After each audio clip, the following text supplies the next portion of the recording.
Voy a continuar, mis hermanos, con el mismo atributo de la santidad de Dios. Ya vimos en la primera parte del estudio, vimos la santidad a manera de conceptos, a manera de, pues sí, de conceptos un poquito más teológicos, la Biblia, versículos, ¿sí? En la segunda parte vimos la santidad de Dios como lo refleja ese relato en Isaías capítulo 6. Veíamos cómo Isaías tuvo ese encuentro con Dios y cómo podíamos ver reflejada la santidad en ese encuentro que tuvo Isaías, el profeta Isaías con Dios. Si usted recuerda bien, mis hermanos, ese último mensaje, cerramos de manera de que citamos uno de los versículos del Nuevo Testamento, donde se veía claramente que lo que Isaías estaba viendo era una preentronación de Cristo. O sea, al final, aquel que los querubines estaban cantando santo, santo, santo, era Cristo. Era la segunda persona de la Trinidad. Amén. Y hoy, mis hermanos, vamos a hablar de la santidad de Cristo, enfocados en la persona de nuestro Señor Jesús. Quiero comenzar a manera de introducción con Mateo capítulo 16. Hoy no va a ser como los de siempre que pongo diapositivas, no, va a ser otra vez tipo mensaje, mis hermanos. El mensaje es positivo. Mateo capítulo 16, versículos 13 y 17. Una pregunta bien importante. Y viniendo Jesús a las partes de Cesarea de Filipo, preguntó a sus discípulos diciendo: ¿quién dice los hombres que es el Hijo del Hombre? Y ellos dijeron, unos Juan el Bautista, y otros Elías, y otros Jeremías, o alguno de los profetas. Y les dice: ¿y vosotros quién decís que soy? Y respondiendo Simón Pedro dijo: tú eres el Cristo, el Hijo del Dios viviente. Entonces respondió Jesús y le dijo: bienaventurado eres, Simón, hijo de Jonás, porque no te lo reveló carne ni sangre, mas mi Padre que está en los cielos. Mis hermanos, cuando sale la conversación allá afuera con compañeros de trabajo o con el vecino, lo que quiera, es muy fácil hablar de Dios en términos generales. Es muy fácil mencionar, oye, ¿crees en Dios? Pues sí, creen en Dios, ¿no? La mayoría van a decir que sí. Hablar de Dios de manera general no trae ningún problema. El problema comienza cuando mencionamos a Cristo. Ahí es donde comienzan las asperezas. Ahí es donde comienzan las discrepancias entre nosotros que somos cristianos y los no cristianos. Muchos piensan de la misma manera que aún pensaban la gente en el tiempo de Jesús. Muchos siguen viendo a Jesús nomás como un buen maestro, nomás como un buen ejemplo a seguir, un gran teólogo, otro profeta. Los musulmanes siguen pensando que es otro profeta como Elías y los demás. Y muchos lo siguen viendo, como le digo, hoy en día de la misma manera. Por eso, esta pregunta que le hace Jesús a los discípulos es bien importante. Es una pregunta tan importante que define tu estado después de la muerte. ¿Quién dices tú que es Jesús? Dependiendo de la respuesta que me des, es tu destino eterno. Para Pedro, Señor, tú eres el Cristo, tú eres el Mesías que Dios prometió. En nuestras palabras, a lo mejor podría ser: Cristo es mi Señor y mi Salvador. Mis hermanos, la Biblia nos enseña, nos muestra que Cristo es más que un buen maestro. Cristo es más que otro profeta. Cristo es Dios mismo. Cristo es el 3 veces santo. Y quiero empezar, mis hermanos, hablando del terror de su santidad. El terror de su santidad. Fíjese bien, estoy hablando del terror de la santidad y no me voy a referir al Antiguo Testamento. Me voy a referir al Nuevo, donde muchos dicen que Dios cambió. No, Dios sigue siendo el mismo. Y quiero que vea cómo Jesús en el Nuevo Testamento siguió mostrando esa absoluta y excelente santidad y cómo provocó terror. Terror. Marcos capítulo 4, versículos 37 al 41.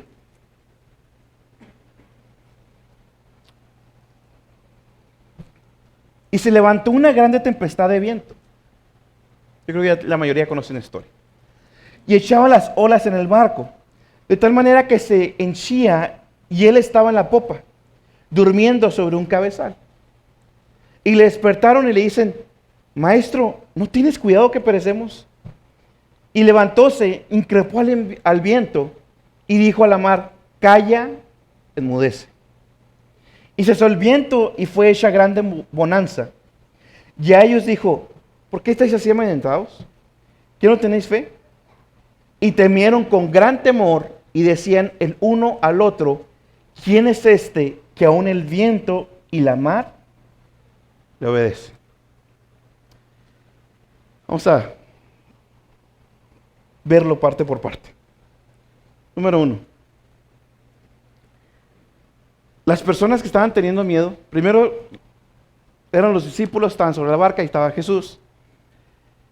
Y vino una tempestad en medio del mar de Galilea. Una tempestad no pequeña, una tempestad que no se podía pasar tan fácil de alto, sino que de repente vino esta grande tempestad, tan grande que personas expertas en la navegación tuvieron miedo. Pedro, mis hermanos, yo le recuerdo, Pedro era un hombre que se dedicaba a la pesca. Era un hombre que se dedicaba a estar navegando en el mar de Galilea. Era un hombre que estaba acostumbrado a las tempestades. Era un hombre que estaba acostumbrado a ese tipo de ambientes. Sin embargo, la tempestad que se presentó ese día, a esa hora, fue tan grave, fue tan violenta, que todos ellos les empezó a temblar las rodillas. Todos ellos pensaron: yo creo que hasta aquí llegamos. Me recordó mucho a Pablo en su naufragio. Quiero que vea que estaban atemorizados. Mis hermanos, el mundo por lo regular, y esto es la carnita, vamos a llamarlo como le dicen, del estudio. El mundo por lo regular suele preocuparse por ese tipo de tempestades. Tempestades temporales, tempestades terrenales. Quiero que vea algo, mis hermanos.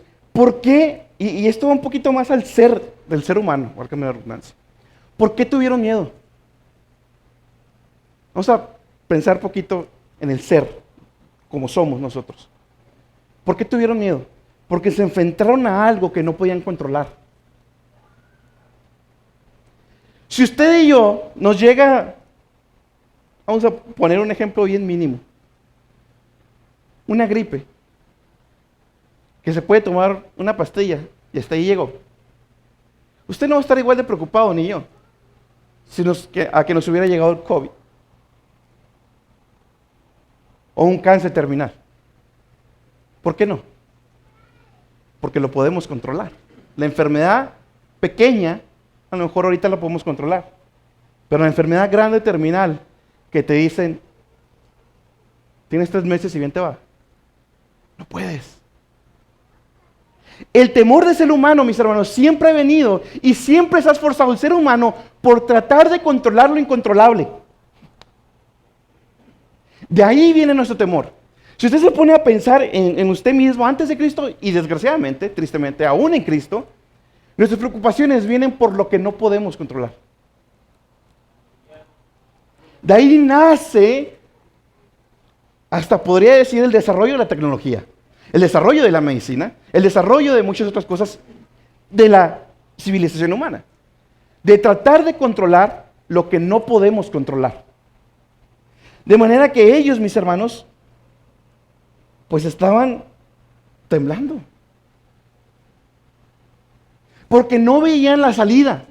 Porque no veían cómo, ni aún ondeando las velas del barco o moviendo el timón, no podían hacer nada para salir de la tempestad. Nada. Para el ser humano de hoy en día, mis hermanos, seguimos teniendo temor de las fuerzas de la naturaleza.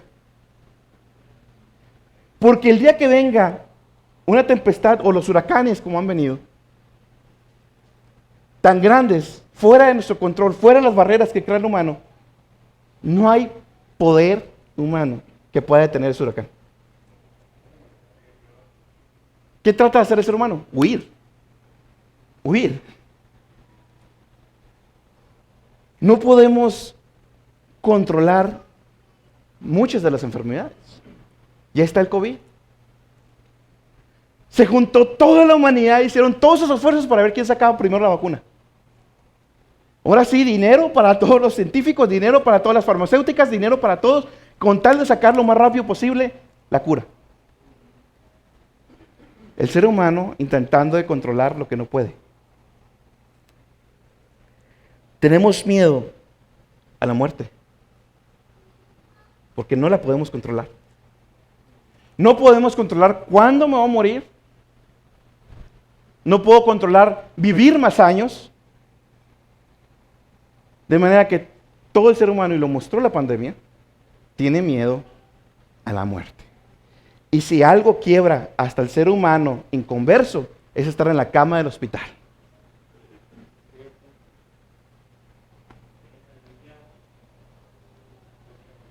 Lo incontrolable es el gran temor del hombre. ¿Cuál fue la respuesta de los discípulos? ¿Qué hicieron? Al ver lo incontrolable, al ver que su vida tal vez llegaba hasta ese punto, ¿qué hicieron? Corrieron al único en el cual tenían una esperanza, o tenían la esperanza que los pudiera librar. En su mente dijeron, pues que no sirvió mover el timón, no sirve mover las velas, no sirve mover nada. Vamos con el que creemos que tiene la esperanza para controlar lo que nosotros no podemos controlar. ¿Y qué fue? Hicieron y le despertaron y le dicen, maestro, ¿que no tienes cuidado que perecemos? Su reacción, mis hermanos, fue la misma que tiene el ser humano inconverso convertido de manera natural. Tratar de buscar algo que me haga sentir protegido de lo que yo mismo no puedo controlar. Eso es lo que hace el ser humano. Tratar de buscar algo que me haga sentir protegido de aquello que yo no puedo controlar. Si alguien viene y nos quiere asaltar, podemos rogarle. Podemos rogarle. Podemos decirle, te cambio esto mejor y ya vete y no me hagas nada y no. Y a lo mejor y toca su corazón y su misericordia y no le hace nada. Pero ¿qué le va a decir al cáncer? ¿Qué le vas a decir al momento que te llegue la muerte? Al momento que estés en la cama de hospital, ya no puedes hacer nada. ¿Qué le vas a decir? Nada. No puedes, porque son cosas impersonales. No puedes mover la misericordia de ello. O sea, no hay una manera de hablarle a la tormenta. ¿Qué iban a hacer? ¿Cómo le iban a hablar a la tormenta? Para, ten misericordia. No. De manera que el ser humano siempre trata de buscar algo que lo haga sentir protegido. Esa es la razón por la cual muchos pensadores a lo largo de la historia han dicho que el ser humano ha creado dioses. Porque el ser humano busca controlar lo incontrolable apelando a un Dios, buscando o creando un Dios para tratar de sentirse protegido de que ya le rogué, ya le ofrecí sacrificio, por lo tanto me va a proteger de la tormenta. Un falso sentimiento de protección. Viéndolo más modernamente, o en los tiempos modernos, ¿qué es lo que hace regularmente el humano? Va a la medicina rápidamente. Va a buscar el mejor doctor rápidamente para lo que me diga el doctor me haga sentir protegido, cuando no es la última palabra. Hoy en día, muchos siguen yendo a falsos dioses para tratar de sentirse protegidos en aquello que no pueden controlar. Mi hermano, tengamos cuidado con la palabra de, es que está buscando a Dios. ¿De veras? Porque la Biblia dice que nadie busca a Dios. Romanos 3. Esa palabra, esa frasecita que usamos, mis hermanos, es que mi amigo, mi vecino, mi hermano, está buscando de Dios. No es cierto. Si no, está contradiciendo la Biblia. ¿Sabes lo que están buscando? Sentirse protegidos de aquello que no pueden controlar. ¿Por qué viene a la iglesia? ¿Por qué está buscando a Dios? Porque nadie en realidad busca a Dios en sí mismo, mis hermanos. Nadie busca a Dios por querer encontrar a Dios, válgame la redundancia. Nadie lo busca sinceramente por Dios. Todos buscan sentir un alivio temporal por aquello que se les salió de las manos. Realmente que nadie busca a Dios. Nadie. Aunque tenga años, no está buscando a Dios realmente. Tienes años escuchando el Evangelio y sigues sin ser salvo. ¿De verdad crees que estás buscando a Dios? ¿O estás buscando las cosas que Dios puede dar? Hermanos, tengamos cuidado cómo venimos al templo, ya como hijos. ¿Estamos buscando los panes y los peces o estamos buscando al Maestro? ¿Ponemos la petición buscando los panes y los peces o buscando al Maestro? Que no está mal, ya como hijos venir y pedirle a Dios, pero nuestra vida, ¿cómo está? Sin embargo, mis hermanos, aunque el hombre ha tratado de buscar y tratar de sentirse protegido de todas estas tempestades que no puede controlar, se le ha olvidado su problema más grande. Su mayor temor no debería ser el cáncer, no debería ser la muerte, no debería ser que me divorcien, no debería ser nada de eso. Lo que se les olvidó y lo que se les olvidó a estos pensadores filósofos fue el gran problema del ser humano, su pecado. Su pecado. ¿Qué hizo Jesús? Y levantóse, increpó el viento y dijo a la mar, calla, enmudece.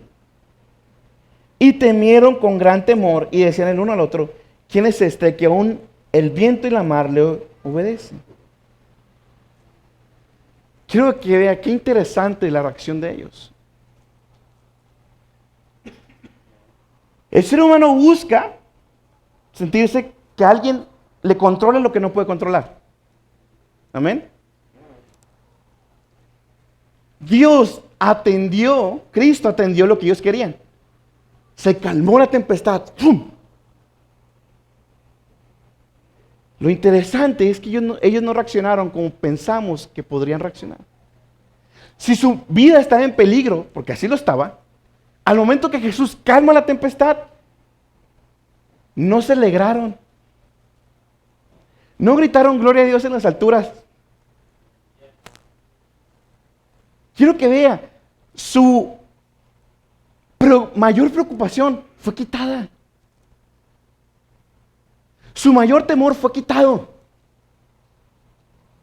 Nos preocupamos tanto, mis hermanos, pero su mayor preocupación fue quitado. Así, ¡pum! Dios lo hizo.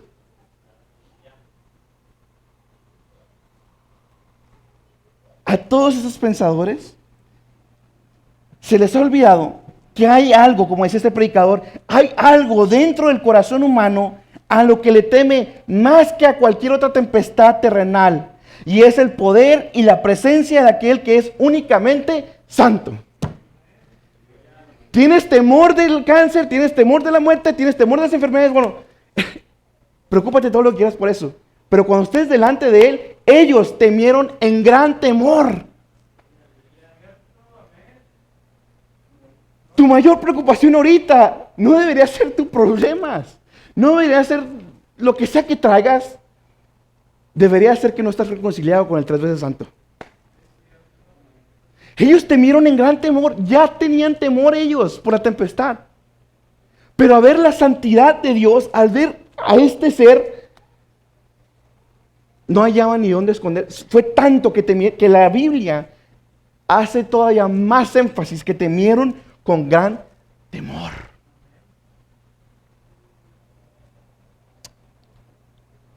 ¿Tú crees que vas a estar delante de Dios? Como si nada, y que al final te va a dejar entrar. Los discípulos estaban temblando, porque en su mente no había otra persona que cupiera en la misma categoría que Jesús. Ellos estaban viendo algo inexplicable, mis hermanos. Ellos estaban viendo algo que no podemos categorizar en nuestra mente, mis hermanos. La mayoría de nosotros tenemos ya las categorías hechas en nuestra mente. Si vemos que una persona se comporta de tal manera, bueno, es una persona alegre.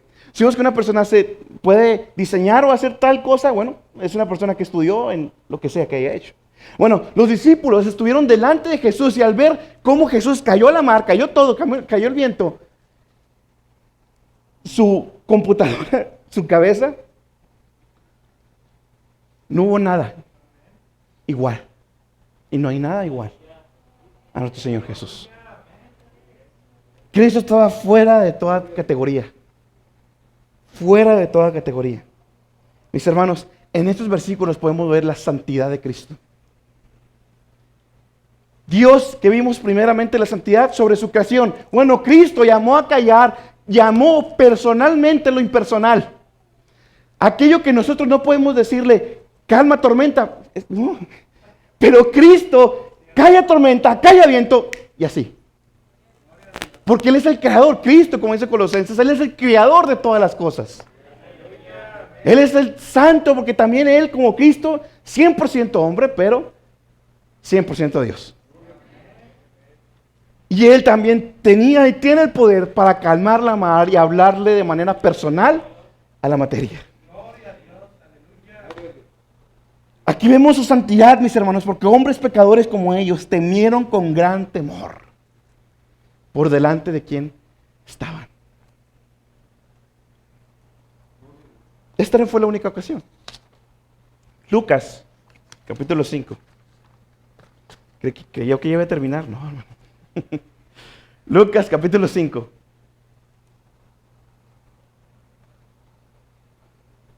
Versículos 4 y 9.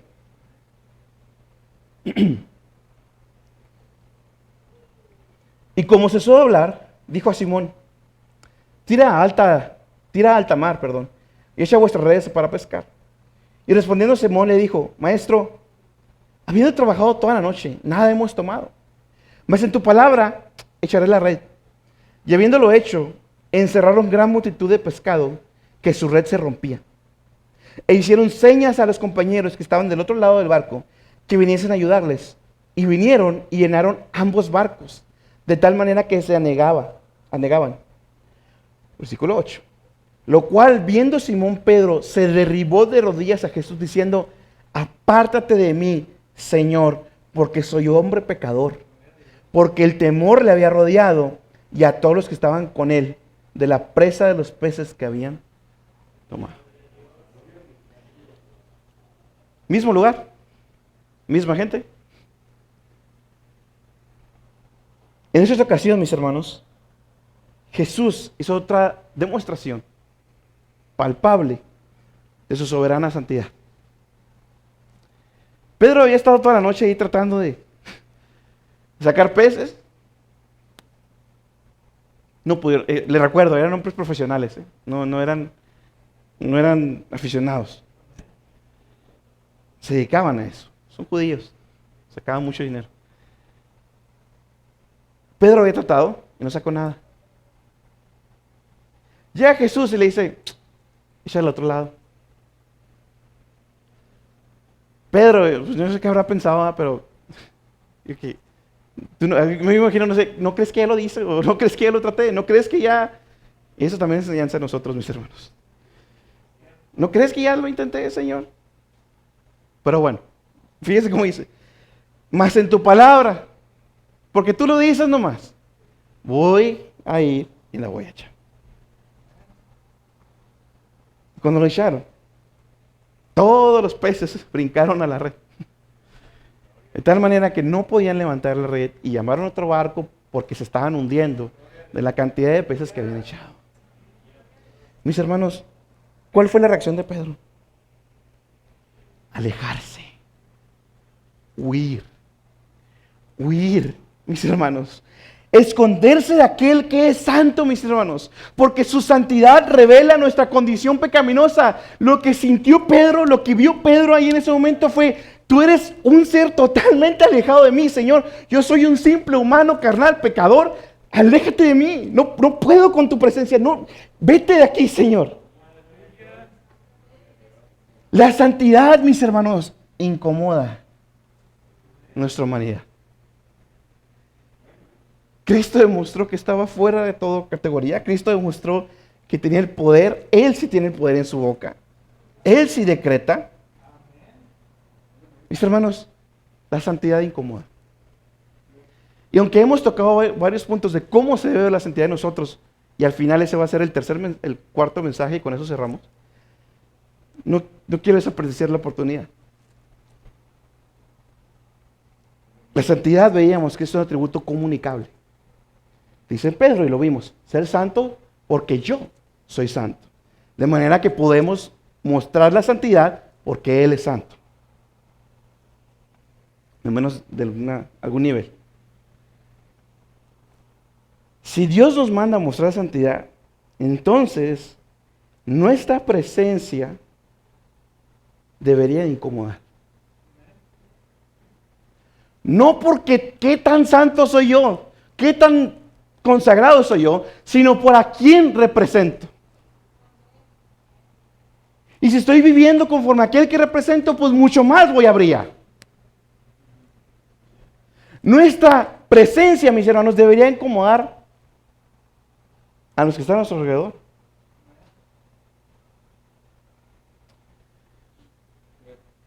¿Todavía dejan de decir malas palabras cuando usted esté?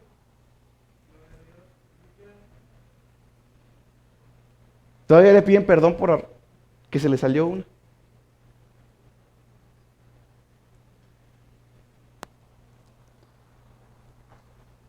¿O ya se sientes bien a gusto con nosotros? ¿Qué estamos reflejando allá afuera, mis hermanos?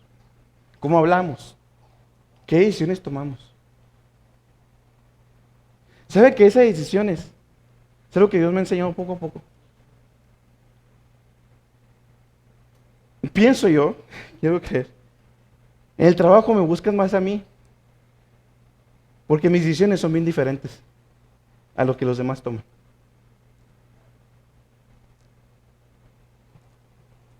Dios me ha enseñado muchas cosas en el trabajo, muchas, y Dios ha trabajado mucho conmigo. La mayoría de los ingenieros son bien orgullosos y no dejan hablar al operador. La mayoría. Son muy orgullosos y lo que yo digo es, si yo soy reflejo de Cristo, lo primero que tiene que haber en mí es humildad. Si reflejamos la santidad de Dios, mis hermanos, debe haber incomodidad en los demás. Deben de notar, Él es diferente. Ella es diferente. Porque no habla igual que nosotros, porque no se viste igual que nosotros, porque no camina igual que nosotros, porque no toma decisiones igual que nosotros, porque es diferente a nosotros.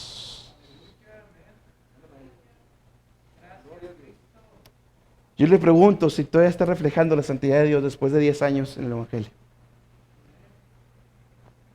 De 20, de 30, de 1. Lo grandioso de este pasaje, mis hermanos, aparte de ver la santidad de Cristo, fue que Jesús no se fue del lugar. Ni dejó que Pedro se fuera. Y eso es lo chocante, mis hermanos. Jesús le dijo a Simón, hey, no temas.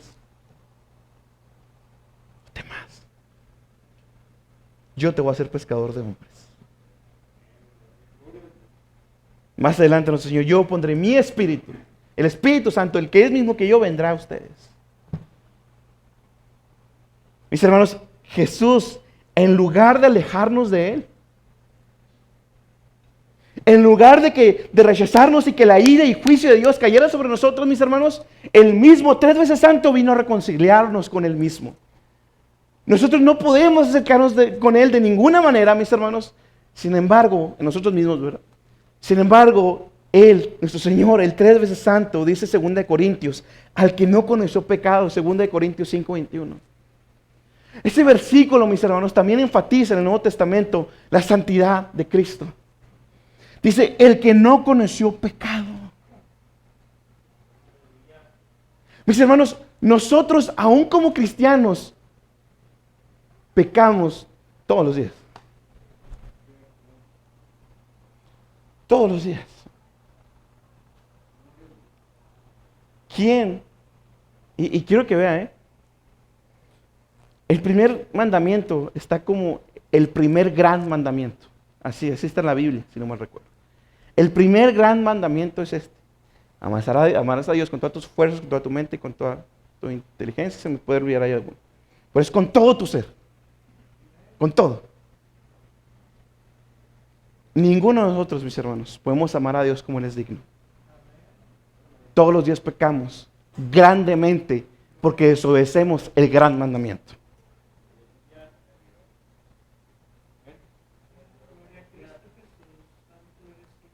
Mis hermanos, si no pedimos cada vez que se levanta a orar, perdona, antes de que le pidan, mis hermanos, si no le pide perdón a Dios por su pecado, usted trae la mente en otro lado.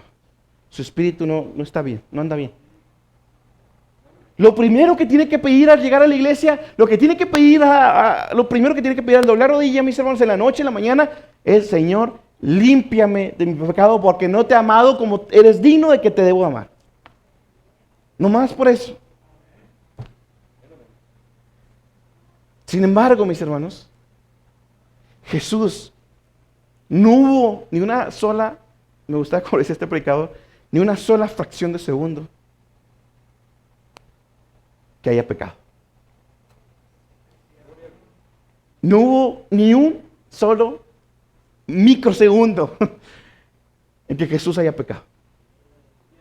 Jesús se mantuvo sin pecado desde su nacimiento hasta su muerte.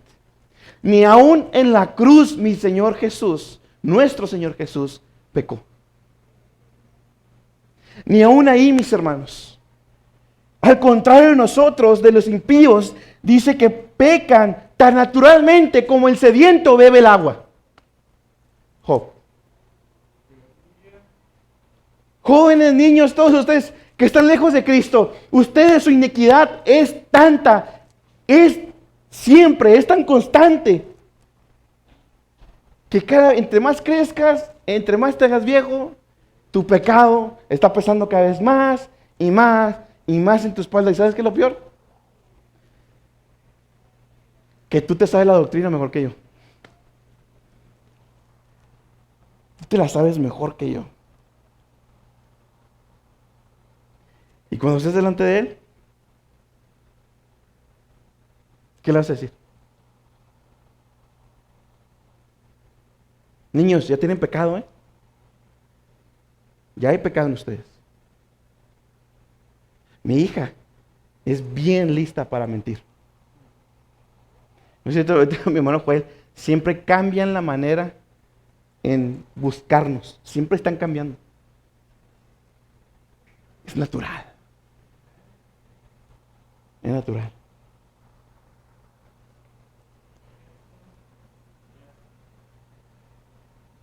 A pesar de la santidad de Dios, mis hermanos, que naturalmente nos hace temer y nos hace querer huir, en Cristo, mis hermanos, podemos entrar confiadamente. Y lo anterior fue porque Dios el Padre lo hizo pecado por nosotros. Dice el versículo: al que no conoce pecado, hizo pecado por nosotros. Dios Padre le cargó el pecado sobre sus hombros. Mi hermano, espero que no se le haga repetitivo, espero que no se me esté durmiendo, espero que la vive, no le digo que esté llorando, no, pero que la vive en su corazón, recordar lo que Cristo hizo por nosotros. Porque el Padre cargó el pecado sobre su Hijo, que jamás pecó. ¿Cuánto pecado no habrá cargado en Jesús? Dice que fue una pregunta que escuché ayer y Señor, ¿cuánto no llevaste sobre tus hombros? Empezando por mí mismo. Todo lo que hice 20 años de inconverso. Todo lo que hemos hecho, todos los redimidos a lo largo de la historia de la humanidad. Adúlteros, asesinos, borrachos, mentirosos, idólatras. ¿Usted sabe cuánta ira y cuánto de Dios estaba ahí acumulado? Y Dios lo derramó sobre su Hijo. todo, toda su ira. No quedó ni un penny pendiente, ni un centavo quedó pendiente, mis hermanos. A Él le fue impuesta el cobro de nuestra deuda de manera total.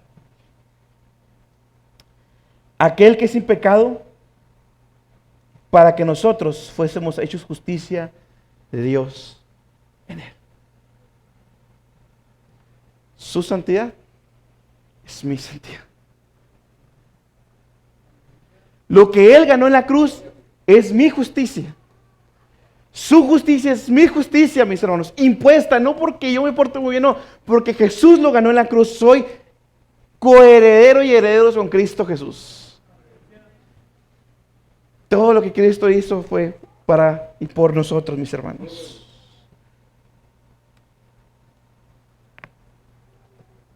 Vamos a ver ahora, mis hermanos, confirmaciones en la palabra de Dios acerca de su santidad.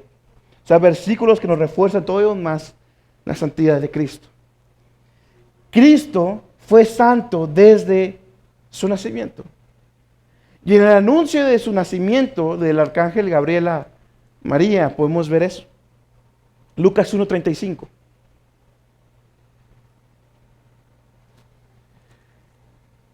Dice, y respondiendo el ángel le dijo, el Espíritu Santo vendrá sobre ti, y la virtud del Altísimo te hará sombra, por lo cual también lo santo que nacerá será llamado Hijo de Dios. Yo me gocé con esto porque personalmente no lo había notado. No me doy cuenta. Lo santo que nacerá.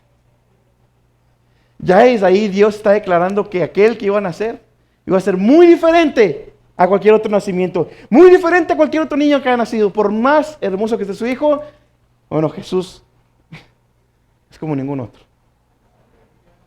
Lo santo que nacerá se llamará Hijo de Dios.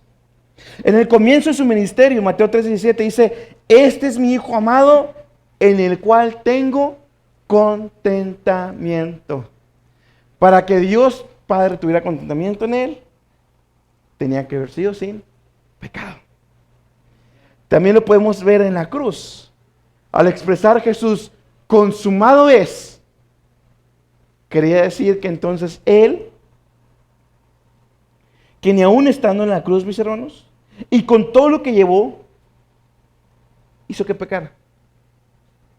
Cuando dijo Jesús consumado es, mis hermanos, quería decir que había sido el sacerdote suficiente para pagar por nuestros pecados.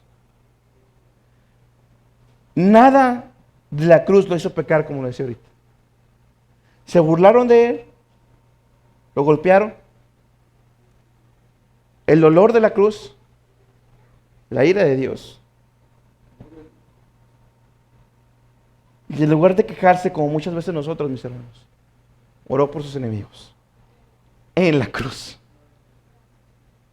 En la cruz. Su resurrección, mis hermanos, es un milagro que fue prueba de la santidad de Cristo.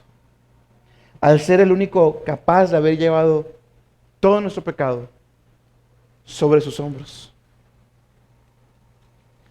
También, mis hermanos, lo podemos ver en la ascensión de Cristo. Varias veces he citado ese texto, el Salmo 24, del 3 al 5. ¿Quién subirá al monte de Jehová? ¿Y quién estará en el lugar de su santidad? El limpio de manos y puro de corazón, el que no ha elevado su alma a vanidad, ni jurado engaño. Él recibirá la bendición de Jehová y justicia de Dios en salud. Mis hermanos, ¿quién tiene manos y corazón puro? Completamente. ¿Quién no ha elevado nunca su alma a vanidad? ¿En quién nunca ha habido engaño? Alzado puertas de vuestras cabezas, continúa el 7 al 8. Y alzado vuestras puertas eternas, entrará el Rey de Gloria. ¿Quién es este Rey de Gloria? Jehová, el fuerte y valiente. Jehová, el poderoso en batalla, nuestro Señor Jesús. Él fue el primero en entrar a ese templo de Jehová, con mano limpia y ese corazón puro. Otros textos, mis hermanos, que nos ayudan a respaldar lo mismo, la santidad de nuestro Señor Jesús. Hebreos 9:14 dice, se ofreció a sí mismo sin mancha a Dios. Hebreos 7:26 también dice, santo, inocente, sin mancha, apartado de los pecadores. Y 1 Pedro 2:22, como ya en su momento vimos, no hizo pecado, ni se halló pecado en su boca.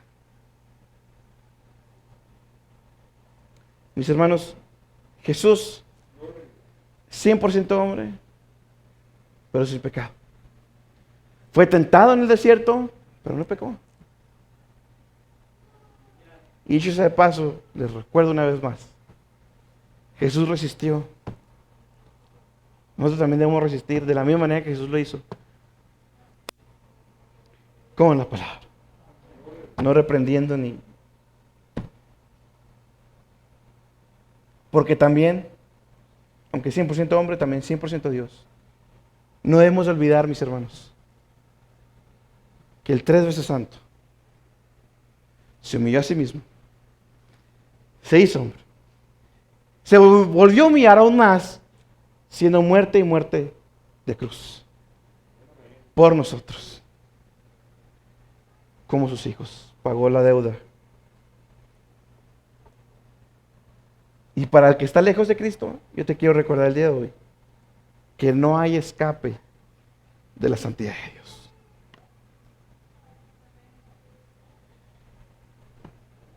Decía un predicador también, y me gustó hasta para título, ¿quién se esconde de quién? ¿Quién se esconde de quién? ¿Se esconde Dios de ti? No. ¿Quién se escondió en el jardín del Edén? ¿Dios o Adán y Eva? Adán y Eva. Si tú no tienes ese encuentro con Dios, te dejo que te vayas con esta pregunta. ¿Quién se está escondiendo de quién? Porque a lo mejor todavía sigues allí en el arbusto. Porque como bien dice Juan, la luz de su santidad viene a reflejar la oscuridad de nuestros pecados. Saca a la luz nuestros pecados. Mis hermanos, gózase. Y cada vez que recordemos a Cristo, y lo vamos a estar recordando los domingos, recuerde que aquel que Dios subió de la cruz fue el 3 veces santo, mis hermanos. Oremos, mis hermanos.